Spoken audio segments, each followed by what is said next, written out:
Good morning, everybody. I'm just to say we'll be starting in just a couple of minutes. We're just leaving a little bit longer for everybody to join. We'll be starting in just a couple of minutes. Thank you.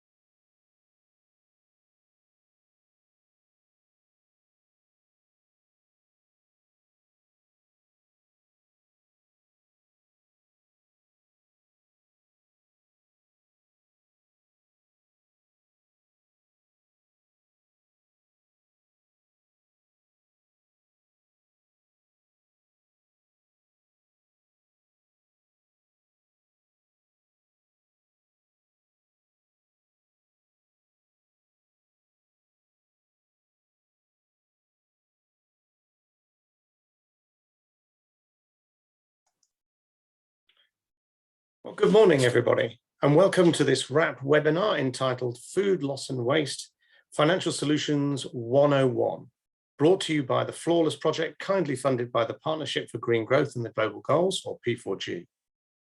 The objective of this webinar is to find out more about sustainable finance solutions to help fund food loss and waste reduction, and therefore helping to deliver a more sustainable food systems around the world.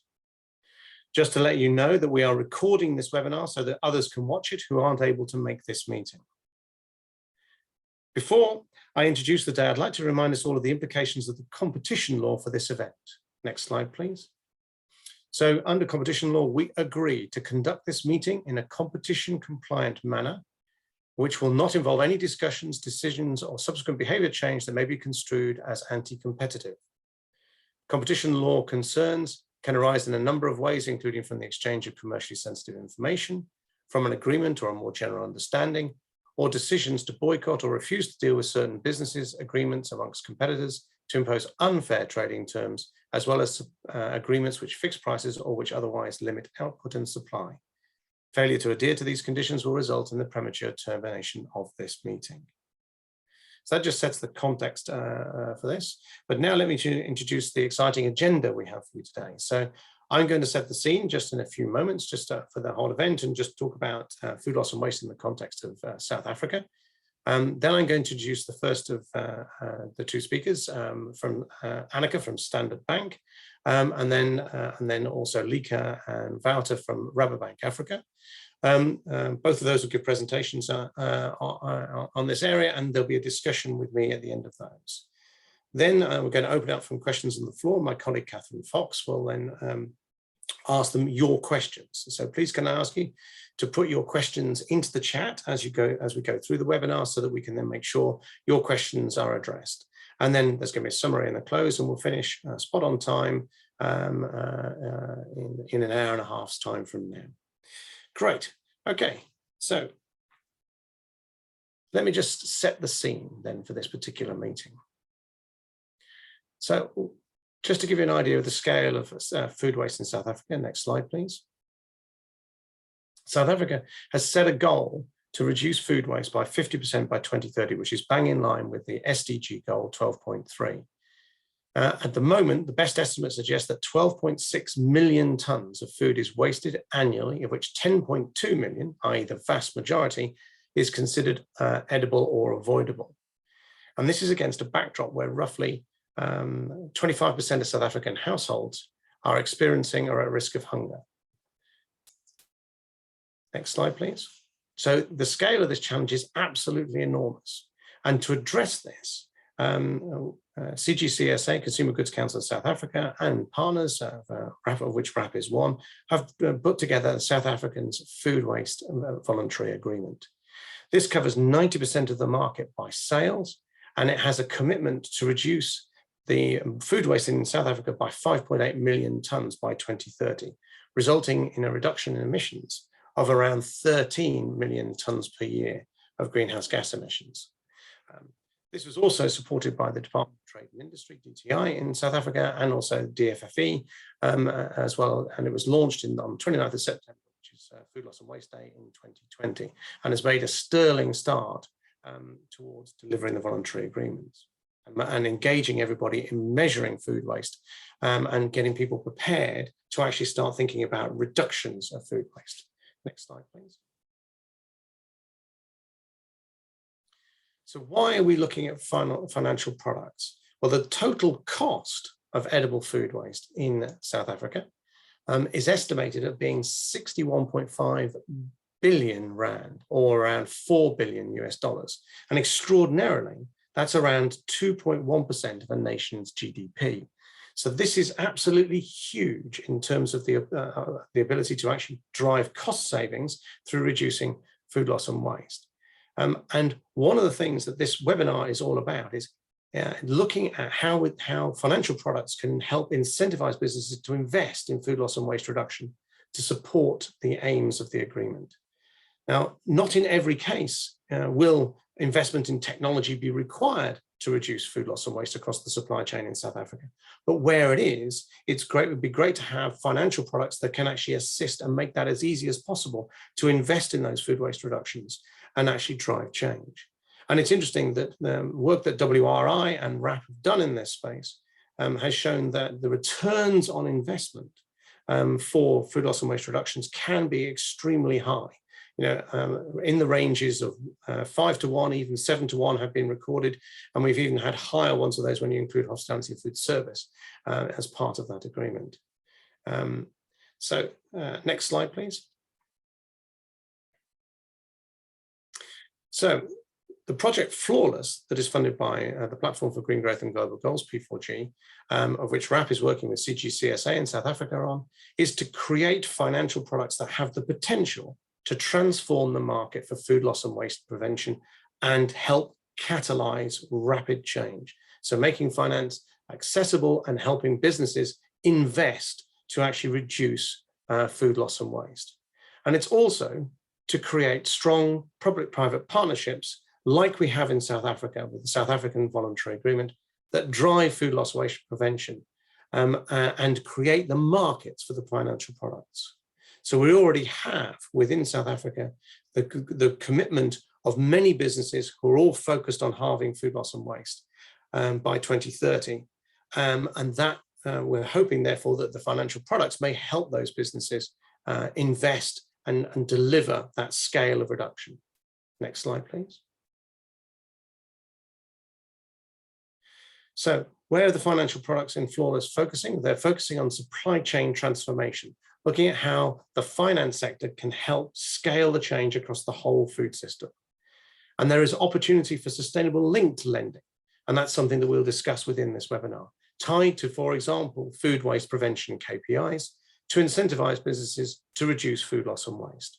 And the financial products can help businesses to deliver the targets of the voluntary agreement, a critical step if we are actually going to deliver the reductions that are required. So in order to actually sort of set the scene for this webinar and the work in this, what we did is we conducted an investment needs survey across South Africa. Next slide, please. And 28 signatory organizations, so well over half of the signatory base, responded to the survey, which was conducted in February 2022. And what was interesting is this helped shape the agenda for this particular event. So when asked, would your business consider investment tied to your food waste reduction targets and performance? Actually, 40% said yes, a relatively small 16% said no, but 44% said they weren't sure. And one of the reasons for this webinar is to sort of talk a little bit more about exactly what those investment products might look like. The next question was, are you familiar with performance-based financial instruments, including sustainable linked lending? And the majority weren't. And so that's one of the things that we will cover in this particular webinar. And would your business consider investment products tied to your carbon emissions reduction targets and performance? And again, here, over two-thirds actually, around two-thirds were actually saying, yes, they would. So again, the key thing here is to actually expose and get a clear understanding of what those links might be between investment products and the emissions reductions targets. So we've designed the event today in order to address the investment needs survey and to provide a good grounding in the financial instruments that are available to help South African businesses invest in food loss and waste reduction. Next slide, please. So in this webinar, Sustainability Loans 101, we've engaged in partnerships with several banks as part of the Flawless Partnership, and today we welcome two of these banks as guest speakers, firstly Standard Bank and also Rabobank. And we invite other banks to join the conversation with RAP on financial mechanisms to secure a legacy of Flawless, and critically, to help us achieve the targets of halving food loss and waste by 2030 in South Africa and around the world. Thank you for that. And now it's my pleasure to introduce the first speaker. The first speaker is Annika Lund from Standard Bank. And Annika is an executive lead in the sustainable finance team at Standard Bank. She has worked on a number of sustainable finance transactions ranging from sustainable linked loans and bonds to social and green loans and bonds. Annika, really looking forward to hearing what you have to say. Over to you. Thank you, Richard, and morning, everybody. So I haven't prepared too many slides. I thought we might spend some time just discussing some of the products that Richard referred to in more detail. So I'm going to just start off by kind of giving you an overview of what the sustainable finance products are that we're seeing in the market. And then we're going to be looking at sustainability linked loans in more detail, as well as green and social loans, because I think food waste and food loss prevention does sit in both those product categories. So on the next slide, we've just summarized the products. So I think Richard's referred to performance-based products, which really talks about your sustainability-linked loans and your sustainability-linked bonds. And then at the bottom of the slide, you have use of proceeds-based products, which is the green loans, social loans, and bonds that we refer to. And I think that the two main differences between those two products is that performance-based products can be used for any general corporate purpose. There's no specific use of funds or allocation of funds that needs to happen, but there are future targets that are linked to this instrument, so future ESG targets. Whereas with use of proceeds-based products, we have specific use and specific allocation of funds towards green, social, sustainable projects and activities. And we'll get into more detail around that in a moment. Then we also have transition finance and blue finance on this slide. Transition finance, obviously quite topical in Africa.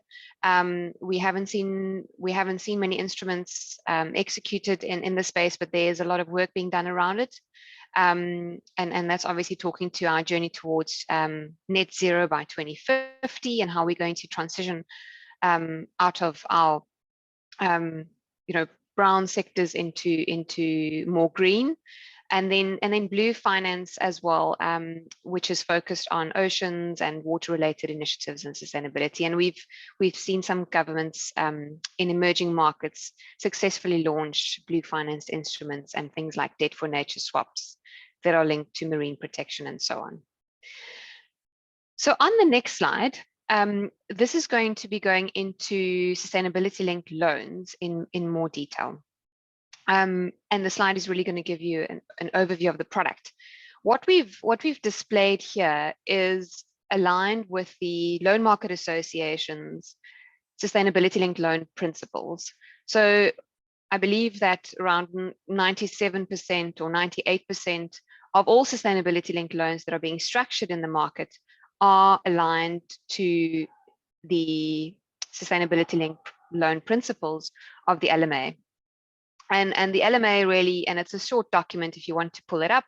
It's a 5 to 10 minute read, but it really speaks about those focus areas at the bottom. Those are the key components of a sustainability-linked loan. So top right, if we talk about the key characteristics of a sustainability-linked loan, as I mentioned, this is a vanilla facility with an ESG overlay. So nothing changes in terms of how your loan is being structured. If you were looking at an RCF facility or a bullet loan facility, it could even be something like an overdraft facility. That remains, the nature of that instrument remains as it would in a vanilla environment.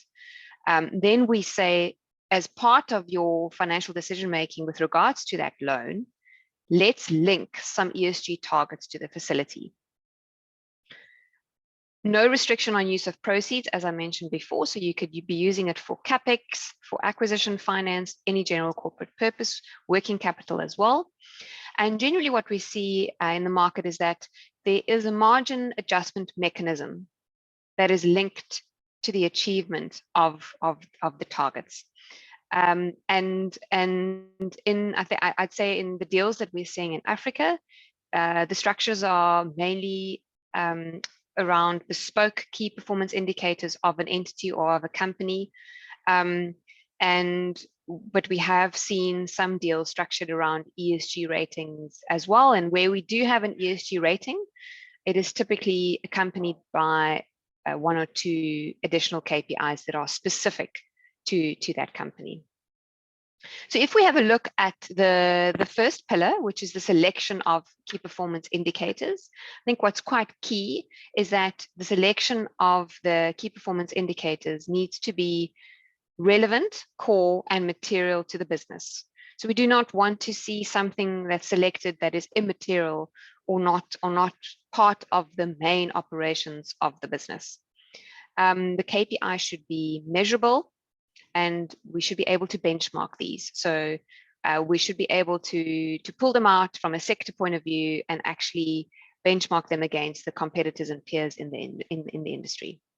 And then we typically provide clear definitions of these in the loan agreements.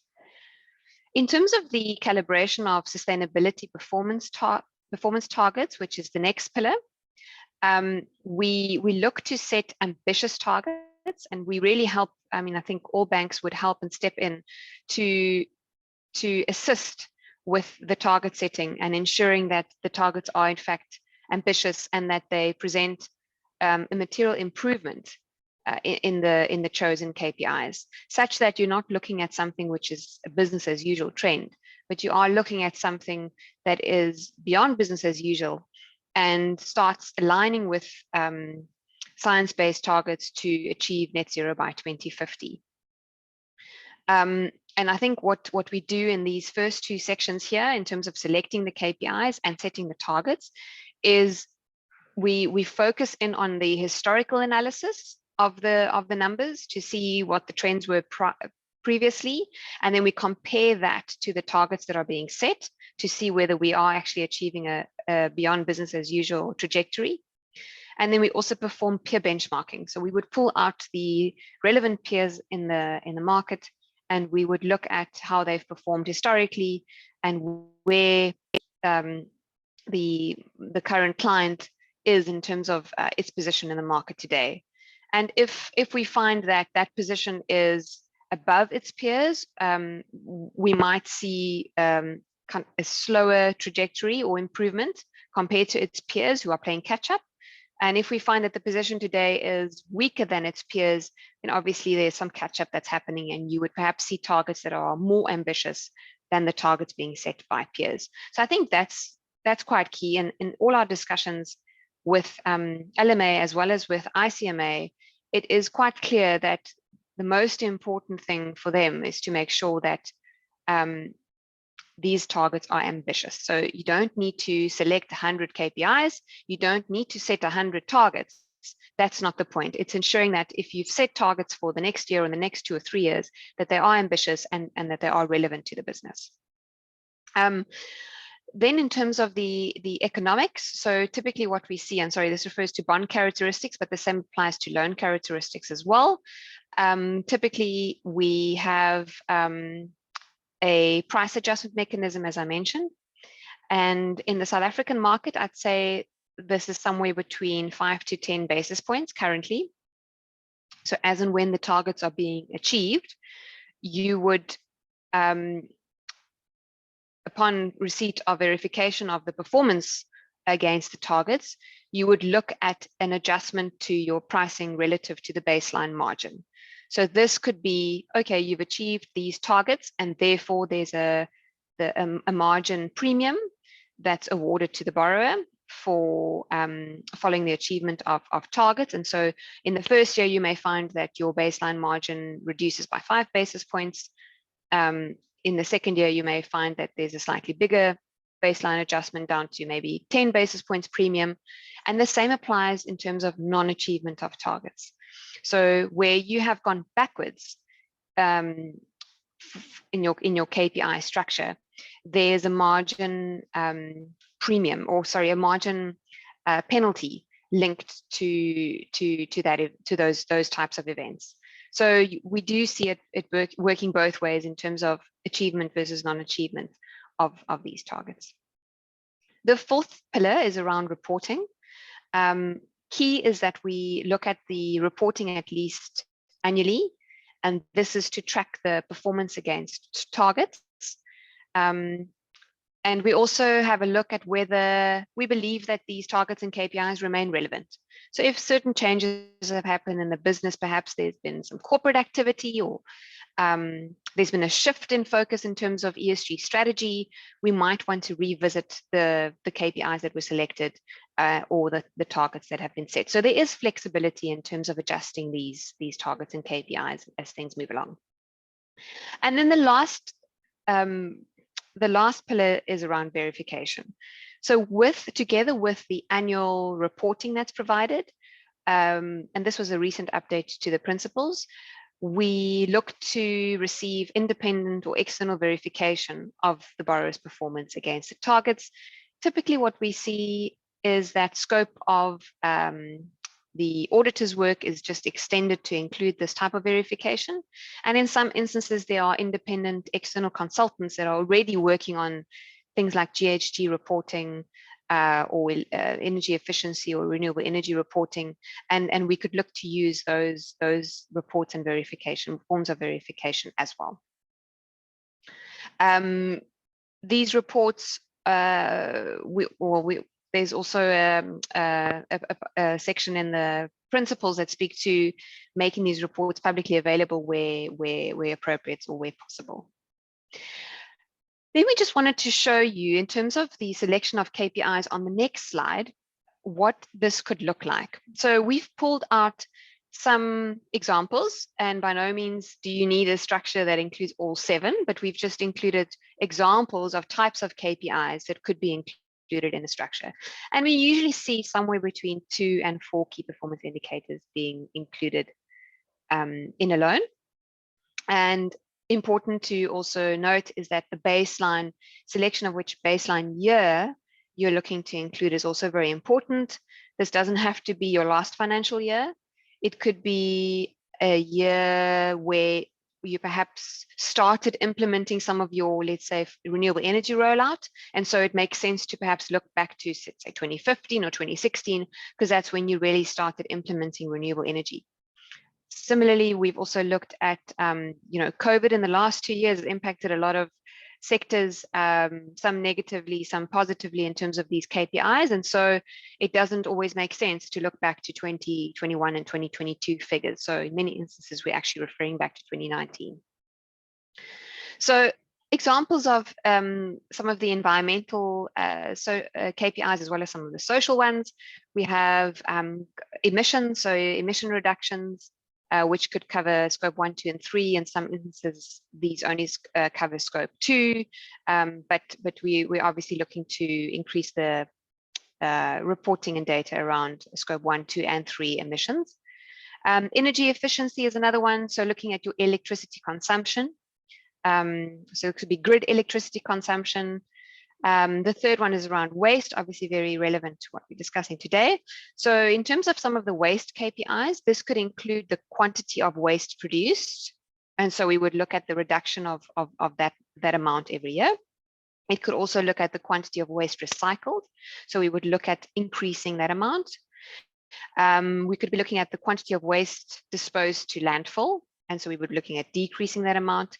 And then the effectiveness of waste minimization scheme. So we could be looking at waste intensity metrics as well. So those are some of the waste KPIs that could be looked at in a structure. Then on the fourth one, we've got water. So you're looking at your water consumption or water intensity. On the fifth one, we could be looking at your supply chain and things like responsible sourcing certification. or looking at which of your suppliers have environmental and social audits done.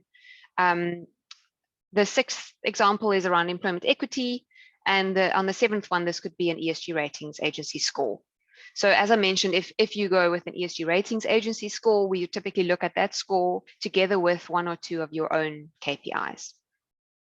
So as you can see, we do promote the inclusion of both environmental and social KPIs in these types of structures. Where you have, for example, an emissions KPI, you may not want to also have an energy KPI because those two are interlinked. So similarly, you wouldn't want to see, let's say, a waste recycling KPI as well as a waste disposed to landfill KPI, because you're going to have a linkage there as well. So you kind of try and keep them independent of each other. So that's really around sustainability linked loans. I mentioned the margin adjustment mechanism, 5 to 10 basis points in South Africa. What we've seen in other regions, deals that have been concluded in Kenya, Ghana, the margin adjustment has been slightly higher in those countries, perhaps because the baseline margin is higher relative to South African pricing. So it could be somewhere between 15 to 20 basis points in those regions. So then we're moving on to green loans and social loans in the next slide. And here, important to note is that we need a known use of proceeds. So we need to ensure that the funding that's being advanced is in fact being targeted to specific green or social projects or activities. So if you had you're looking to invest in your cold chain to reduce food waste, or you are looking to reduce in projects to reduce food waste to landfills, all those types of waste management projects could be labeled as green loans. There is some discussion around including a pricing benefit upfront for those types of activities. And once the due diligence has been done around whether the project actually qualifies as a green project, then that the margin of that loan could be reduced upfront for the life of the facility. And we've listed some of the green project and social project categories here. Green project categories covering things like renewable energy, biodiversity. Forgot to mention, and the waste management could also be things like food waste being used in animal feed, or food waste being used for biofuels. I mean, those could all be green projects that we could look at in a green loan. Again, these 4 pillars below is what you will find in the LMA green loan principles and the social loan principles. First one, addressing use of proceeds. This is fundamental to the structuring of a green loan, is to ensure that the use of proceeds allocated towards social or green projects, which we would then describe in the loan agreement. In terms of your purpose clause, will say that the funding is actually being used for the following purpose. Process for project evaluation and selection. This is a discussion between borrower and lender to understand how the borrower goes about selecting these projects, how they go about approving these projects internally, what's your eligibility criteria, exclusions or minimum criteria that you look at when you assess the viability of these projects. So it's to understand how you go about selecting and evaluating these projects. The third pillar is around management and allocation of proceeds. This is a form of tracking system to ensure that when the funding has moved from the lender to the borrower has a system in place to ensure that where funding moves around internally ultimately does reach the designated project. And it could be an account setup, ring-fenced accounts, or it could be the auditors coming in to just confirm that the monies have actually moved from here to there, and we know it's actually ultimately reached the green or social project or activity. And that form of reporting is also verified on an annual basis by an external party. until such time as the funds have been fully allocated. So if it's fully allocated upfront, it's once-off verification and there's no verification required going forward. If it's something which is dispersed on an annual basis, or perhaps it's an RCF, could be a green RCF, and so you're dispersing continuously under that facility, then you would require an annual form of verification to sign off effectively on the management and allocation of proceeds. And then the last one is around impact reporting. So this is not a form of reporting that needs to be verified. It is done on an annual basis, but it's there to monitor the performance of a green or social project. So we would look at impact metrics that that speaks to the performance of the project. These impact metrics are obviously metrics that the borrower is able to provide, data that is available. There are some examples of the types of impact metrics per green and social category, also part of the LMA principles bundle. And that's just for us to track how things are going and how things are performing. And I think this was the last slide, if I'm not mistaken. Yes. So in a nutshell, that's covering off the projects that I think would, the products that I think would be available when we talk about food waste and food waste prevention. And I really think that both of those are very can very much be used for these types of projects. Thank you very much indeed, Annika. That was really good. And just to remind everybody that please do put your questions into the chat for the Q&A session. Questions for Annika, questions more generally, please do that. I'm just going to ask a couple of questions myself, Annika, if I might. That was so interesting. I just got one thing that came into my mind was you talked about scale of ambition as being a key criteria. And I guess one of the things that might be of interest to the businesses on the call today is, would you see halving food loss and waste by 2030 as the sort of scale of ambition that you would be looking for in structuring any of these financial products? Yeah, Richard, so I think if we had to take a more general view on food waste and not start diving into the sector specific factors of some sectors having more focus on it or it being more relevant to certain sectors, I think halving food waste by 2030 would be sufficiently ambitious. Generally speaking, yes. I'd say that you might find that, as I said, once you start doing those historical analysis and peer benchmarking analysis, you might find that some companies need to play a little bit of catch up, whereas others have done quite a lot of work up until now, and so the road to 2030 is maybe looking a little bit smoother. But I think generally speaking, and it also aligns with what we see in terms of carbon emission reductions. Typically expect to have a 50% reduction by 2030, which should get you there in terms of net zero by 2050.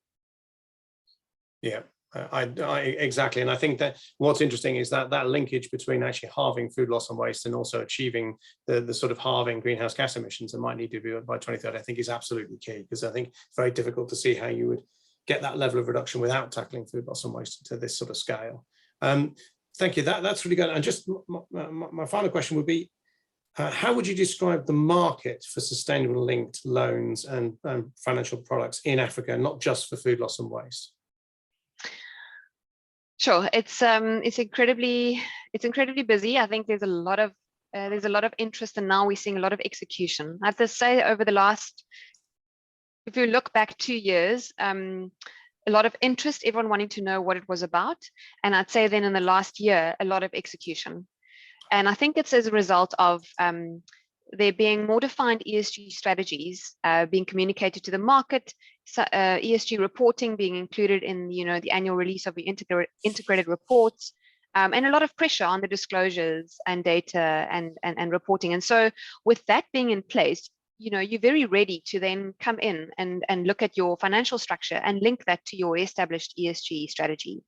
And I think, when we speak to clients, everyone is very keen and interested, and they want to do this, and for the right reasons. So I think when we, in every opportunity that we discuss today with our clients, we are talking about sustainable finance. It's not a selective thing any longer. It's a mainstream way of speaking to our clients about funding. There is no reason why, you know, you shouldn't be looking at it in this way. And I think if we look forward, you know, perhaps in a year or two's time, if you're not doing it this way, you know, you're going to be left behind. And so I think it is quite critical to understand your impact and how you're going to go about driving. And that's what, you know, I think the financial sector is trying to do here. We're trying to drive it, and we're here to assist our clients in achieving those targets, in making these decisions, in making sure we're doing it in the right way.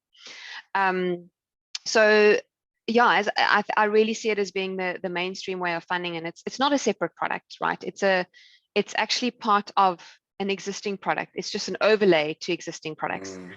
So it's absolutely going to become the new norm and the vanilla way of doing funding.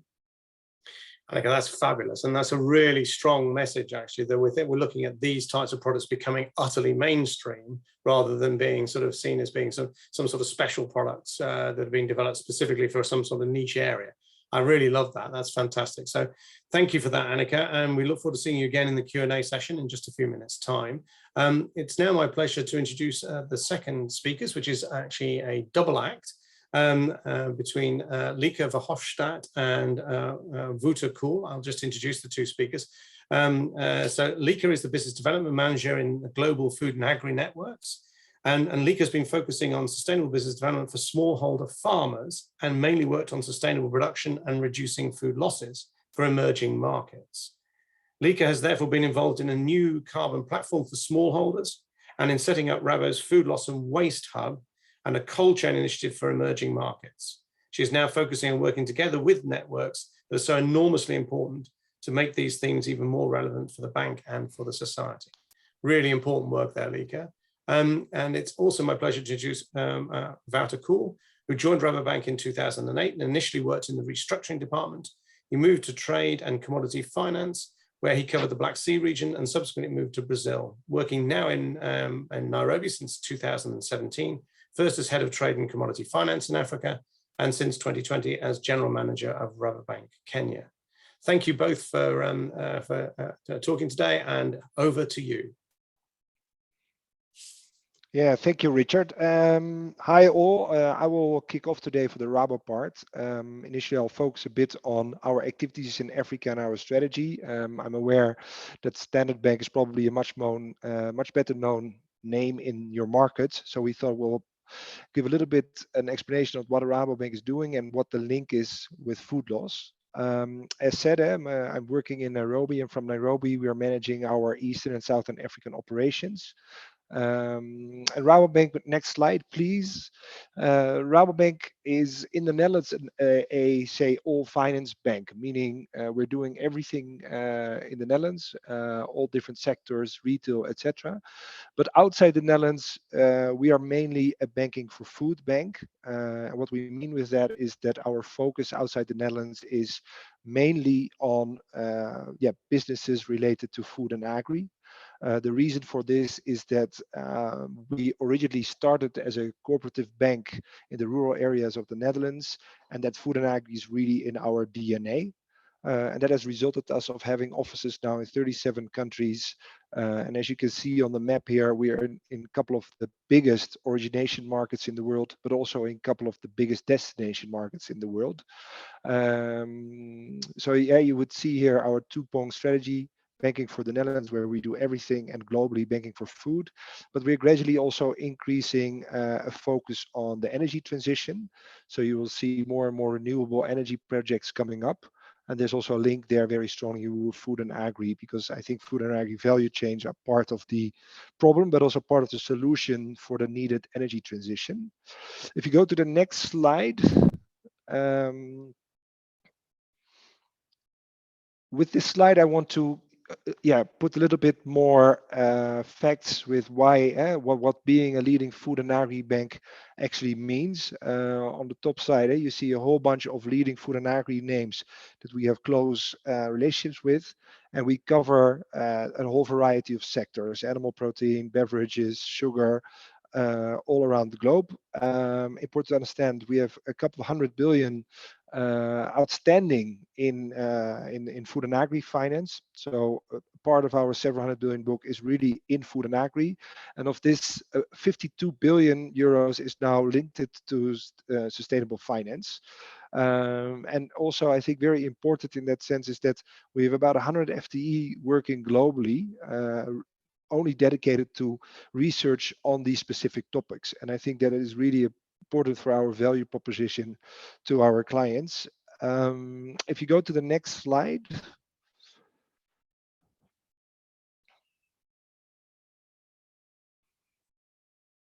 A little bit of a history of us in Africa, going from the global strategy to why we are in Africa. We started already back in 1974, had a foundation here, and the purpose of the foundation is mainly focusing on smallholder farmers and strengthening their position in the value chain. Since 2005, we had in what we call Rabo partnerships investments in different banks through Southern and Eastern Africa. Through those investments, we were trying to reach, say, more the SME and retail space in Africa. And we have bundled those activities in a vehicle called Arise in 2016. And since 2014, we opened the office in Kenya, and the main products offered there are more shorter-term structured trade and commodity finance products, and your typical balance sheet corporate lending. But as you see on the bottom is also, we have a lot of impact in blended finance solutions. We're very much focusing on smallholder ecosystems. We're setting up a digital agricultural exchange, and Lieke will in a bit focus a bit more on what we're doing on food loss and how that links also into our product offering. So if you want to go to the next slide.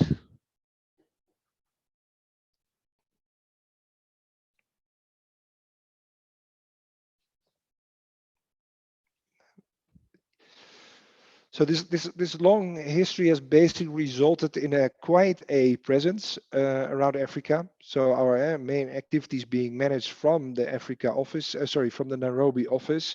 But as this map shows, we have touch points in a whole wide variety of clients. The heavyweight being Eastern and Southern Africa, but there are also activities north of the Sahara and also in Western Africa. There are four main pillars that we work on in Africa. First of all is the foundation and the rural fund. As said, that is the division that does non-commercial loans. So not grants, but in general non-commercial loans to benefit smallholder farmers. So that can be with co-ops or sometimes directly with smallholder farmers, but also very much on innovation. Then we have Rabo partnerships, as mentioned, investments into various African banks, but also different large-scale corporations with other parties active in the food and agri value chains in Africa. And what we offer is also products in Africa, directly from Kenya, corporate lending and TCF, as I just mentioned, but also from Utrecht, our head office in the Netherlands. We have different types of product, export finance. We work closely with a lot of financial institutions. We have value chain finance, which is very much about the buying and selling of short-term assets of our clients to bring them off balance. And very important, we also have innovation and sustainability, of which Lieke is part and will, for food loss and waste, comment in a second. Before we go to Lieke, I would like to translate a little bit. So if we go to the next slide, is why we, as a global food and agri bank, want to be in Africa, and how that links a bit to food loss and waste as well. What you see in Africa, and I think that for a lot of people working in Africa, so probably here in the crowd, we see a couple of mega trends in Africa. The most important one is population growth, really an exploding population, and combined with that GDP growth, but also we already see the impact of climate change in Africa. And a strong urbanization. I think there was recently an article in the Washington Post that indicated that in 2100, of the 100 biggest cities, 36 would be African, with the biggest city in the world being Lagos at that time, probably 100 million people, but also cities as Kinshasa and a couple of others would be 60 to 70 million people. And I think that if you look at the current Tokyo or Mexico, which are around 25 to 30 million, we're really talking about an explosion of urban centers. which is also relevant for food waste and loss perspective. At the same time, we see that the agri-productivity in Africa has been stagnating. That results in that Africa is becoming more and more a net importer of food and agri commodities. But at the same time, Africa is also well positioned on a couple of African crops, where it has a competitive advantage. So if you look at those themes, those mega trends, it just translate to a couple of themes. And that meaning a key for Africa to do imports and also import substitution, increasing local production, so to say, to monetize on the products where there's a competitive advantage, and also to play into the urbanization and growing GDP trends. I will leave the energy side on below a little bit aside for now. But if you look at these key themes, and these are the key value chains to the right where we focus on, that's also where there's a strong link with managing food loss and food waste, because as said already, a significant percentage of food is thrown away either at the production stage or at the consumption stage, and that is by reducing that we can already meet certain goals related to COP27 and the net zero ambitions. So maybe over to you, Lieke, how we as a bank working in these value chains can work with the clients and probably the audience on also the topic of food loss and waste. Thanks. Thanks, Wouter. Yes, next slide, please. So Rabobank, to begin with, is actually one of the single, maybe even, private sector banks that is addressing food loss and waste this strong. And for us, it's very important because we see that reducing food loss and waste can highly contribute to a systemic change in food systems. And this is where Rabobank is all about. It has a huge effect on almost everything, like land, water, deforestation, biodiversity, and of course, greenhouse gas emissions. In Africa, nutrition and food security apply as well. So we see food loss and waste as a very, very important issue. We also think that cooperation in this is very, very important in order to create impact. And of course, investments are really important because they lead to sustainable business cases. Rabobank is part of the Champions 12.3, which is a huge coalition with all kinds of institutes, corporates, name it. Well, our CEO is one of the Champions 12.3. Next slide, please. So within Rabobank, we have worked on several propositions on food loss and waste. We have about 7. I'm not going to explain them all to you, but I will stick with the first 3. So we have also propositions for rural clients, for a Dutch hospitality branch. We have roundtable concepts. We have a fund in India for smallholder farmers, but I will stick with our product for our wholesale clients, which is the SDG 12.3 loan for emerging markets on cold chain and for the road to Paris. So next slide, please. The next slide, sorry. The SDG 12.3 loan, and thank you, Anneke, for explaining the sustainability linked loan so well, because the SDG 12.3 loan, which is actually a plug and play loan, which we have launched last year in March. And it's a plug and play proposition, as I said. It's also a general purpose loan, but with a standardized KPI on food loss and waste. It's meant for corporate clients and wholesale clients in the field of food loss and waste. And talking about ambitious targets, this loan is based on the SDG target. Next slide, please. So as you can see, the target we are attaching to this SDG 12.3 loan is based on halving food waste by 2030. And as you can see, it's proportionally. So if the loan would take would take about 5 years, we take 5 years and proportionally account for the margins. Next to this, I think this, if you have any questions on this, please let me know in the end. Because I think this is an interesting one. It's only one KPI, it's plug and play, it's simple and easy. So an interesting like proposition based on the sustainability linked loan. As you can see, we are also working on a greenhouse gas calculator, which will well, actually extend this KPI, because then we can attach the greenhouse gas emissions to the reduction of food waste. Next slide, please. The client profile of this loan, I actually already mentioned before, is wholesale or corporate clients, active in food sector, of course, because it's on food waste.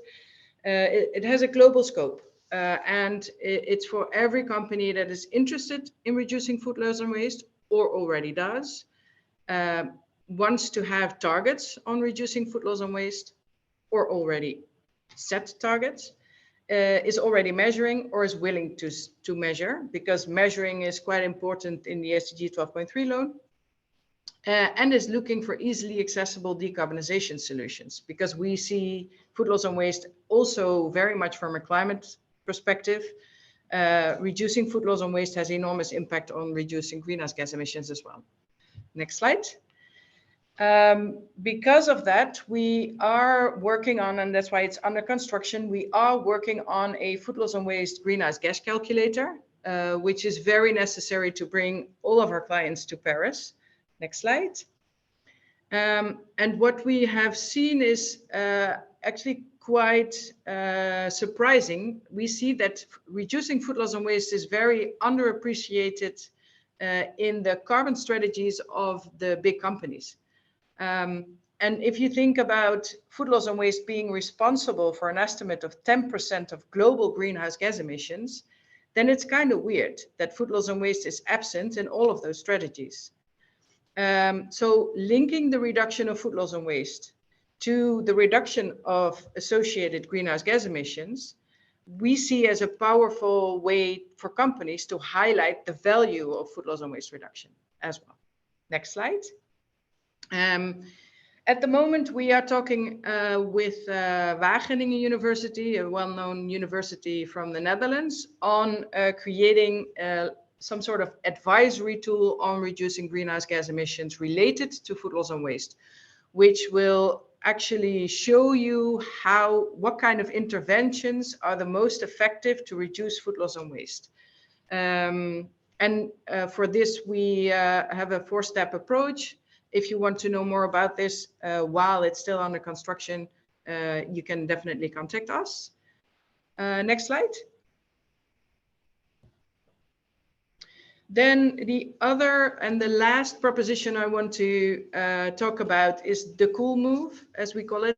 And that's a cold chain and agro-logistic financial solution for emerging markets. We are working together with World Bank and FAO on this. Next slide. The reason for this collaboration is that we see that in emerging markets, especially in the rural areas, there's actually a huge lack of proper logistics and proper cold storage near farm. What we want to do with a cool move is to actually increase the utilization, but also the access to cold storage for smaller farmers in the rural areas, combined with viable business cases. We started with a feasibility study now for East Africa to see where are the gaps, what kind of financial solutions are needed, and how we can fill those gaps. With this, we work on a lot of SDGs, as you see on the right side. Next slide, please. And what we are really looking for is an integrated value chain solution. Of course, we are a bank and we can enable propositions with financial solutions, but it's also about working together in the value chain. There's always a supply side, there's always a demand side, and we are now focusing on the middle part, so the cold chain and agro-logistics. But of course, you need the supply side to join, and you need the demand side to join. So we always look from a integrated value chain approach. Next slide, please. For financial solutions, you can think of different kind of financial products like debt, leasing, equity, value chain finance, as well as Wouter just explained. Next slide. And what we slowly see in the feasibility study is that leasing is some sort of new proposition or new gap in that field, because we see that buying, for example, cold storage facilities is way out for these smaller farmers. So that's why we want to empower SMEs in that field and work together with the bigger companies and see if we can set up, for example, a leasing or vendor finance facility. Next slide. And this is what I had to tell you. Really happy to be part of this webinar, and if there are any questions, we are very happy to answer them. Thank you. Thank you very much indeed, Lieke and Wouter. That was really good. And yeah, indeed, can I just remind everybody, any questions you have, please pop them into the chat, because we've got a Q&A session shortly hosted by my colleague, Catherine Fox. But just before we go to that, Lieke and Wouter, I just got a couple of thoughts for you. I mean, given your experience, how would you describe the business response to these types of financial instruments in Africa and around the world? Well, I can tell you something about the SDG 12.3 loan, and Wouter, please add on the African part if you'd like. So the response on the SDG 12.3 loan is quite interesting, because it sparked a lot of attention. The thing is, and we offer it globally, we offer it to all of our clients in the wholesale or corporate client area. But what we also see is that clients also want more KPIs in their loans. So a plug and play version, it's about a bilateral loan, not a syndicated loan. So a plug and play version, it's easy, but it's also maybe for some clients not ambitious enough. But, you know, Wouter can maybe add something about the African market.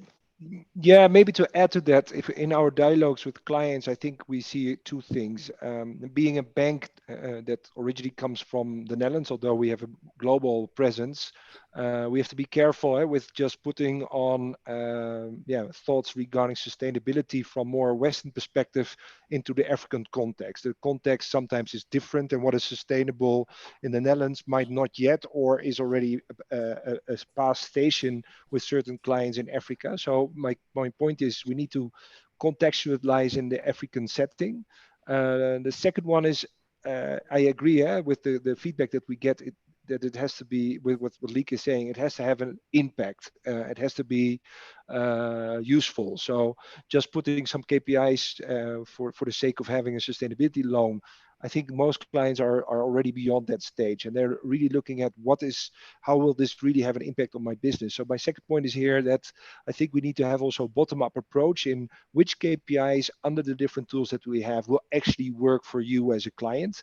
And there's quite an ability to learn there.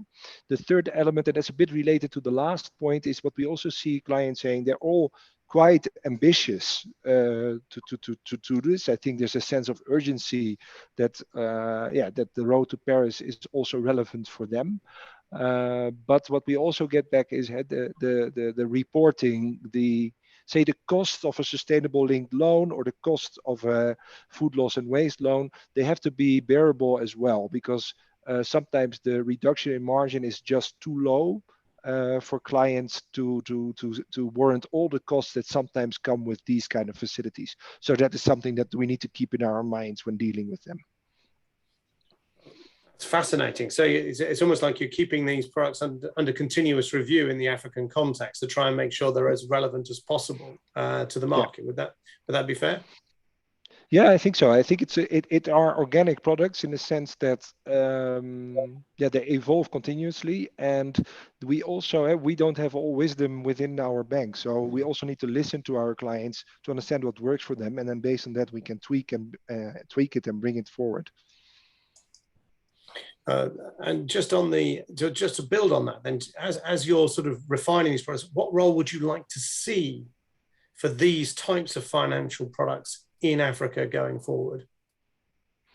Yeah, I think the main role that we are trying to achieve, and Lieke, correct me if I'm wrong, is really to help our clients move forward in achieving different goals related to meeting certain criteria. And this is not, and I think that was also the point that Standard Bank made, is this is not something anymore that we do just to tick the box and feel right. It is also becoming a real business necessity.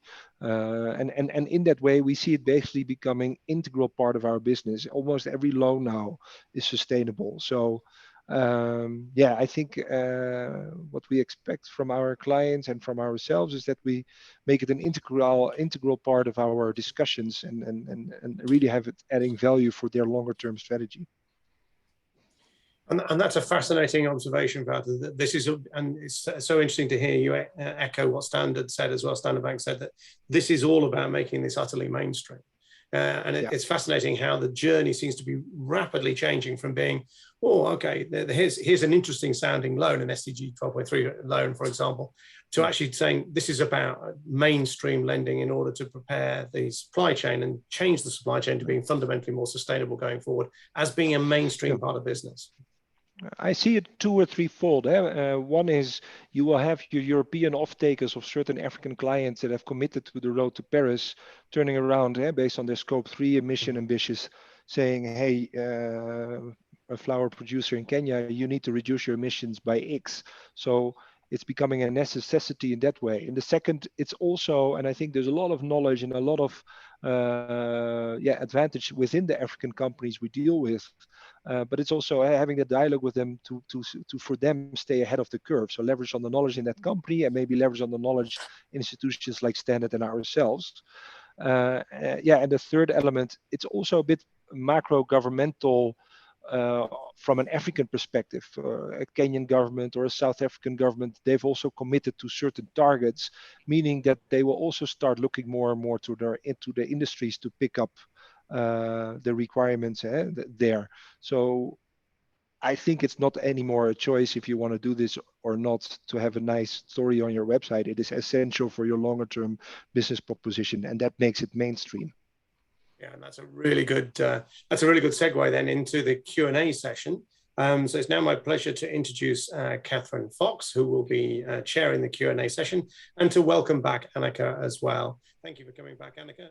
Catherine, over to you for the Q&A session from the panel and also from questions that we've had to bring to the panel. Thank you, Richard. I'm going to start with a couple of questions that have been coming up through the chat. Thank you for posting them, and keep them coming as we go through this session. If we don't have time to respond to everything today, we'll get back to you after the webinar on any outstanding questions. So the first question is for Annika. Annika, there was a question about, do your products have a minimum or maximum size requirement, and who would be eligible for them? And you roughly mentioned the answer to this already, but how do they compare to normal commercial loans, for example, CapEx and infrastructure?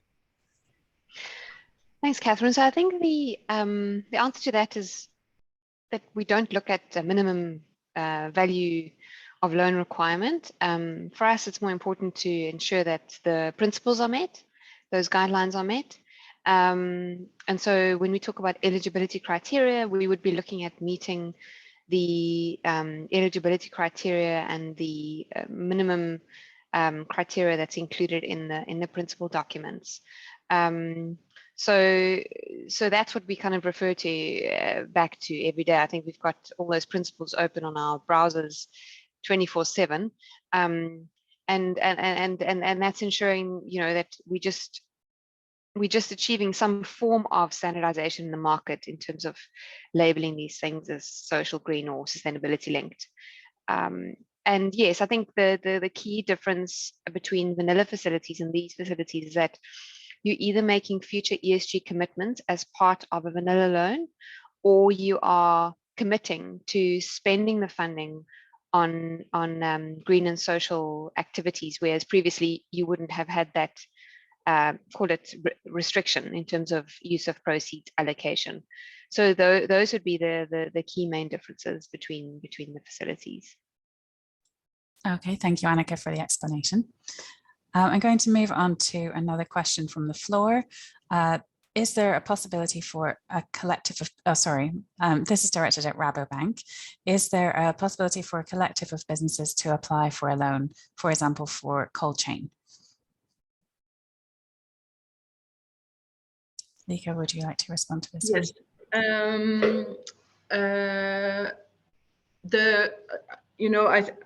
I can't say yes or no now because I not exactly understand this question, but what I can say is what we try to do within Rabobank is not only selling products, right? We also look for partnerships in order to create impact. And as I said in the beginning of my presentation, collaboration is key. And especially when you look at difficult markets, like smallholder farmers or the cold chain, the lack of cold chain in rural areas, then a partnership is necessary. And as I said, we always look at an integrated value chain approach. So if there are many or several companies that want to invest in cold chain, then sure, we want to have a look at it. There's not a specific product based on cold chain for multiple companies. That's not the case, but we can always, talk about some sort of partnership, which we definitely like within Rabobank.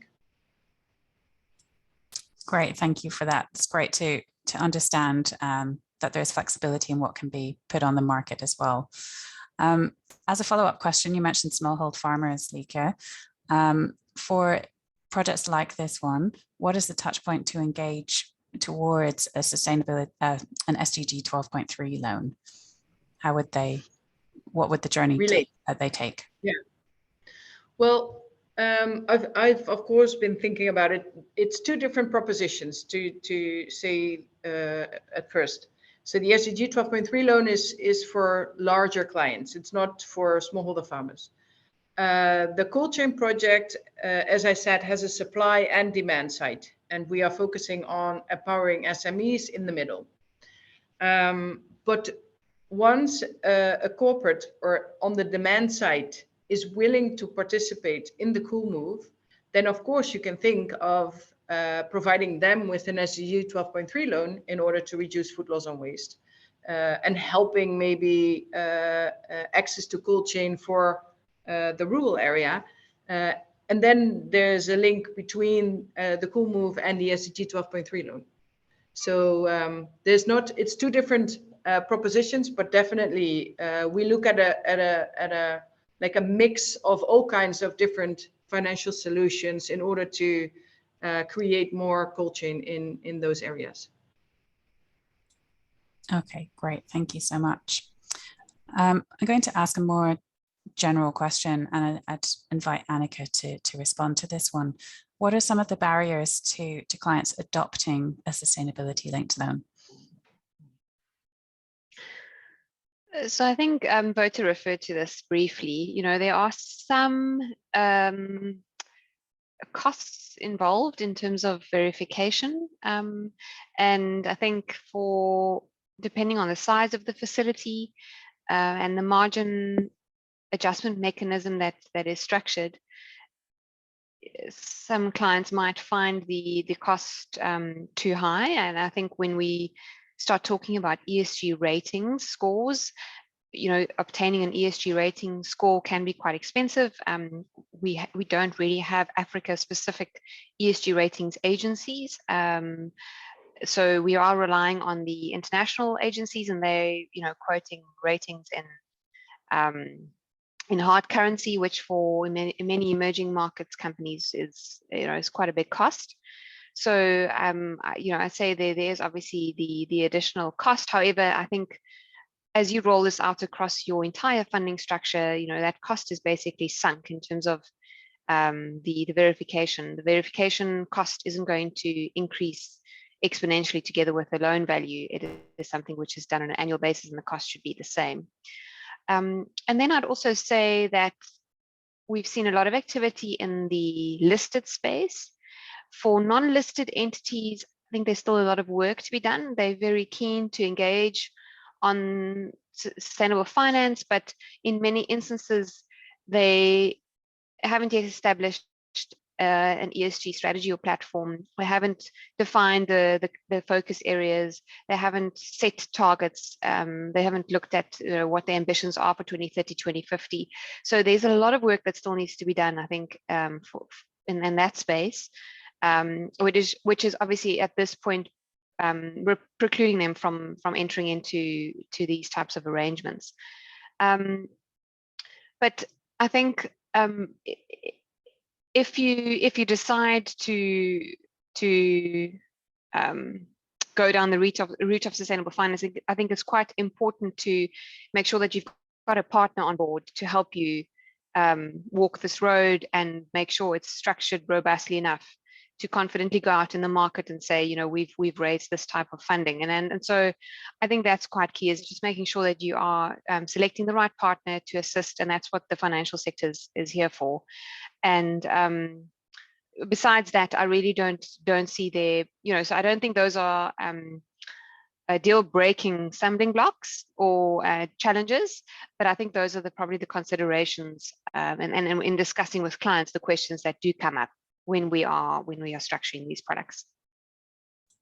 Great, thank you for going into the detail there. I'm sure that will be helpful for many of the participants today. We've had a question from the participants as well around the converse. What is the bonus, I suppose? So what is the benefit of in terms of interest rates between a sustainability linked loan versus a non-sustainability linked loan? What is the sort of preferential rate? Obviously indicative, because that will vary depending on the bank. That's a question to both Anneke and to Lieke as well. So as I've mentioned before, what we're seeing in the market is that there's a price adjustment mechanism of somewhere between 5 to 10 basis points in the South African market. For other African markets, it's slightly higher. We've seen deals of up to 20, 25 basis points. And as I mentioned, it is something which works both ways, to say that positive performance against targets will achieve margin premium, whereas negative performance against targets will see a margin penalty. And that margin adjustment happens on an annual basis and is always relative to baseline margin. So you revert back to your baseline at the end of each year, and then there's a new margin adjustment that kicks in as you achieve the targets. Yeah, to add to that, for Rabobank, of course, that's the same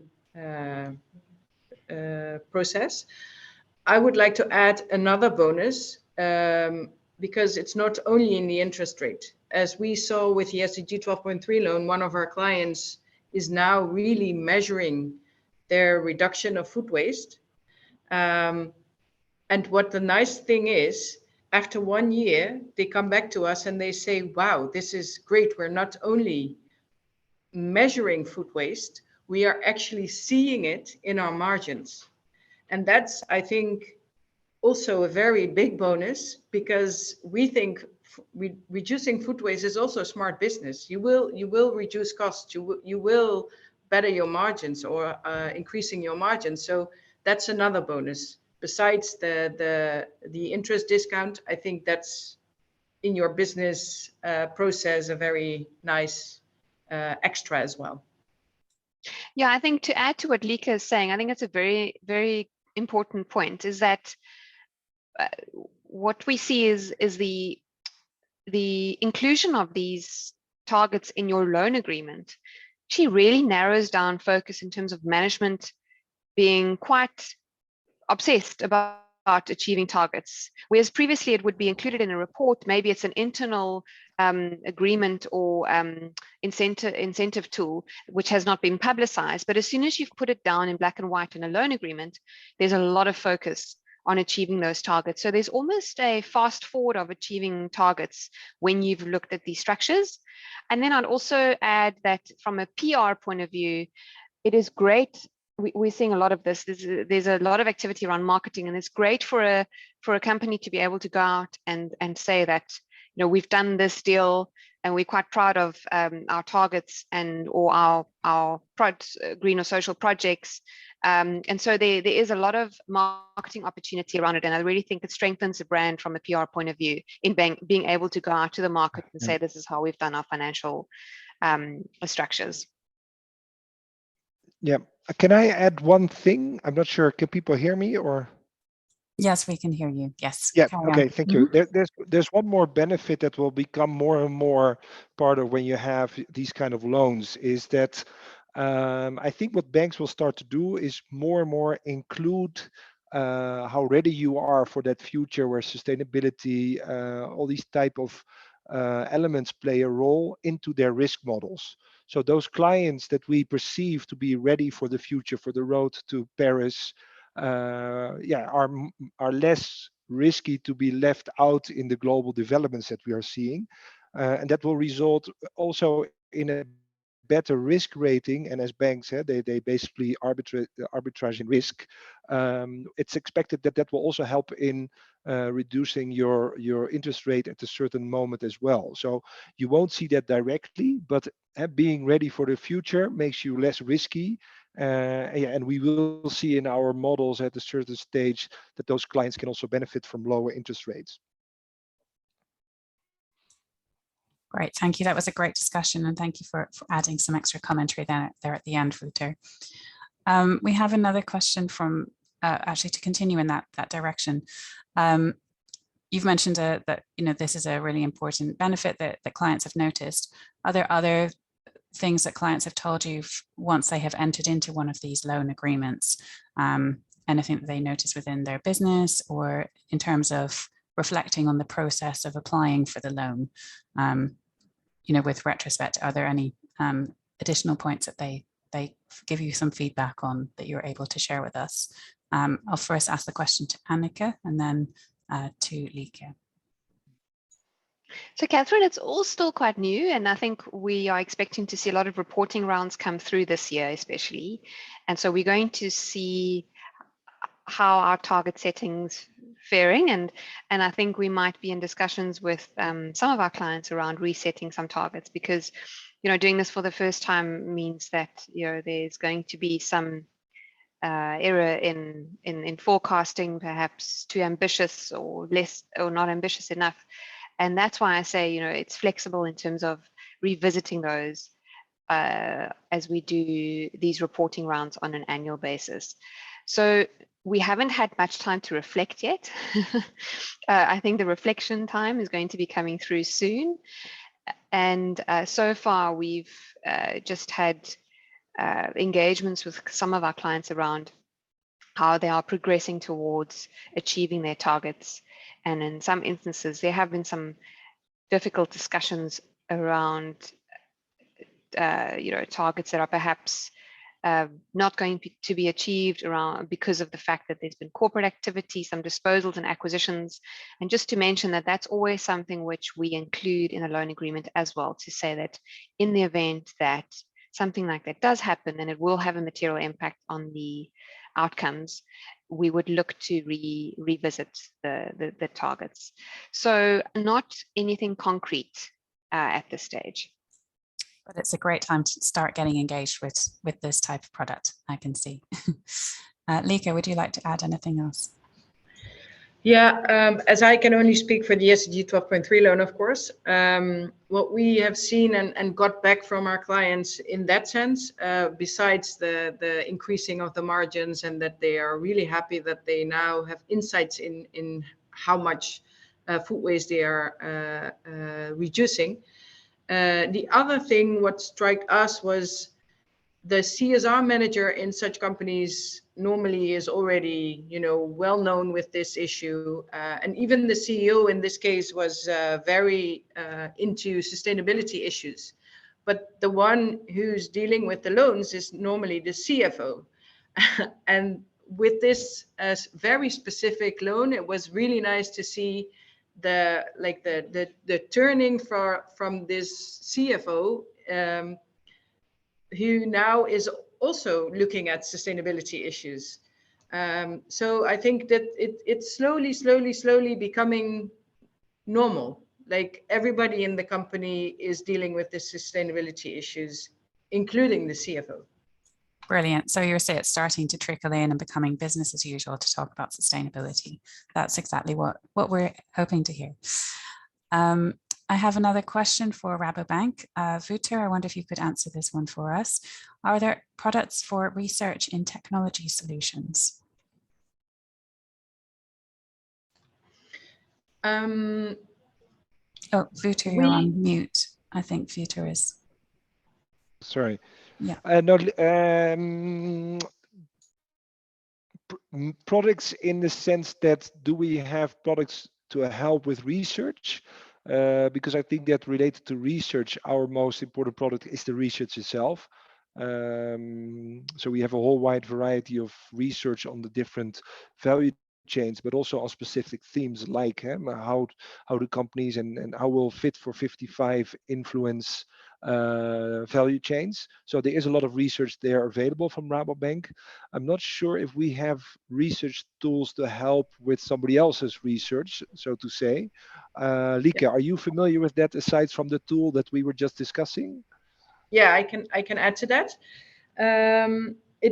We as Rabobank organize events, and they are called Food Bites, where we look for new technologies in the food and agri sector. So, for example, a few years ago in Asia, we did the Food Loss Challenge, which is a Food Bites event where a lot of new technologies could apply and present themselves, and then we bring them in contact with some other clients of ours, and from all of those events, we have built a database which is called Food Bites Digital, in which all of these startups are listed. So a corporate can log in and look for, give a specific search direction, and then all of these new technologies pop up.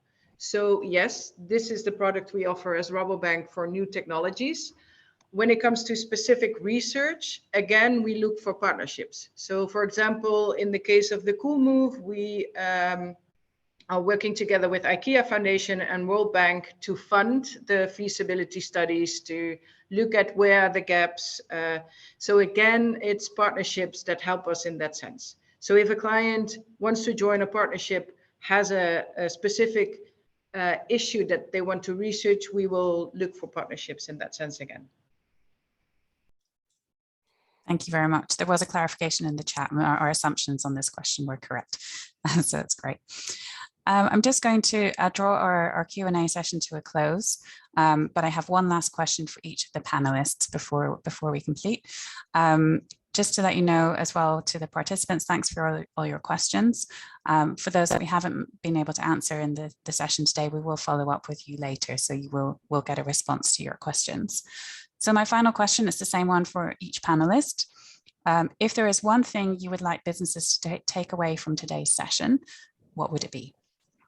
And I'm going to come to Lieke first. Wow, that's an interesting question. I would like for the participants to take away that I really see reducing food loss and waste not as a problem, but as a solution for many other things.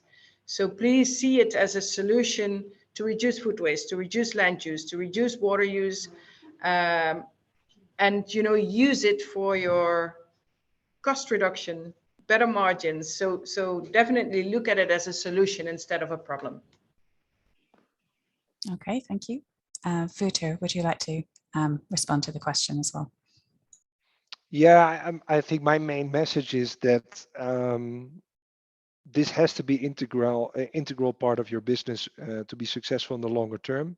And I think by doing that, yeah, it's a bit of chicken and egg. You can also be successful in the longer term. We banks don't have the answers all by ourselves, but there's a lot of knowledge. And yeah, I think that together in a good dialogue, we can come to joint solutions that help and yeah, keep you fit for all the challenges that are coming your way and to succeed in that environment. Thank you. And Annika. Sure, I think when we talk about ambitions, we're always talking about 2030 or 2050, which seems like such a mammoth task. It seems so far away. It is quite far away, but I think what I'd like to say is that focus on, have those commitments in place for 2050 and those long-term targets for 2030, but really focus on what we're doing now. So once you've got a direction of travel, agreement amongst your management teams, is then to do bite-sized chunks and say, what are we going to do in the next year? What are we going to do in the next 2 or 3 years? And that's really going to get the momentum and the ball rolling on it. You know, sitting back and looking at this as such a big thing to do, how are we going to tackle this, can be quite daunting. I think it's really important to just kind of focus in also on, in the short term, what are we going to be doing? And that's obviously going to help you achieve those long-term targets. So as much as it is a big picture thinking game, it's very much also a small chunk, small bite-size problem. And that makes it all the more manageable once you start looking at in the next 12, 24, 36 months, how are we going to do this? Thank you. Those are some great reflections there from our panelists. Thank you to Lieke, to Wouter, and to Annika. I'm just going to close off the Q&A and hand back to Richard for some final words. Thank you. Thank you very much indeed, Catherine, for that excellent session. Some really, really good discussion points. I really appreciate the candid and replies that we got from both Standard Bank and Rabobank. Really, really good. So it just remains for me just to say a few thank yous. Next slide, please. If I might just thank the Consumer Goods Council of South Africa for having organised this event and for running a fantastic voluntary agreement in South Africa.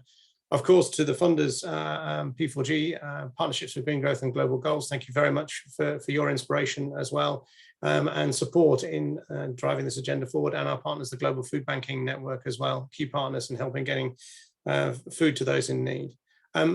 Also, thanks to the University of Southampton for helping us organise this, and particular thanks to both Standard Bank and Rabobank for their excellent contributions to the seminar today.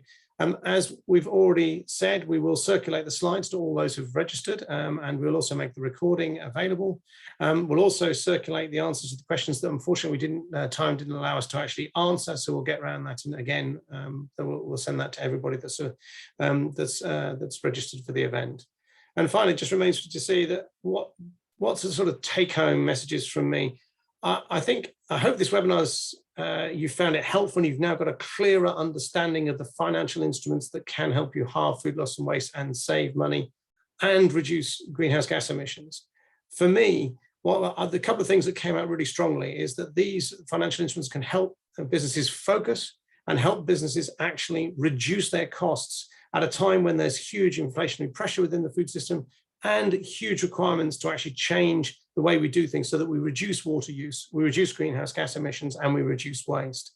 So here is part of the solution. And it was particularly interesting to hear that these products are no longer on the sidelines, but increasingly becoming mainstream. And they're there to be a part of the solution, not part of the problem. So tackling food loss and waste, I thought that was a marvelous comment. Tackling food loss and waste is part of the solution to improving our the sustainability of our food system going forward, and something that we should all embrace. So thank you all for attending today. Really appreciate it. And thank you once again to the speakers for such an engaging and impressive performance. And I wish you a really good day. Thank you.